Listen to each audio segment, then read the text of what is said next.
Hindi Sara, ko ako ni imuhang amahan. Hinungdom pa baka sa kuha kay basin mabulok ko din ni. Wa, intawan ko day.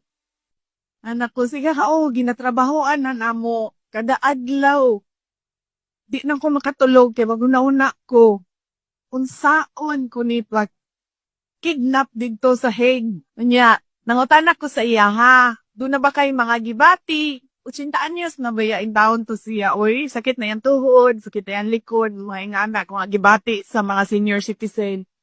Anak ko, kantong sakit sa imong ulo, kanang imong bikong sa tiil, ko ireklamo na sa doktor na baka gibati.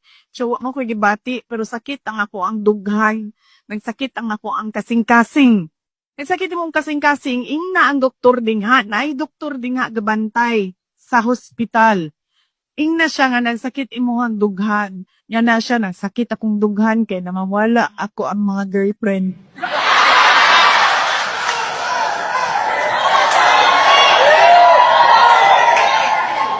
Noon ko sa iya, ko ayaw kaguol. Ayaw kaguol. Suntian ta ka, na ay duha ka girlfriend ni mo dingha, nasa gawas sa kulong nga gahulat nga makagawas ka. Ingko gaaway pagadi sila kung kinsay pwede mo sulod o mabisita nimo. Tinuod ka day? Tuol lagi. Naading ha. Ipamanlan pa nako. Naaskuan, naskuan. Nyaningon siya. Niapil mo hang mama sa ilak away sa ako aday.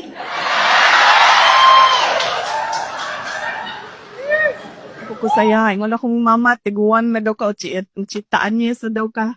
Di nga daw siya nimo.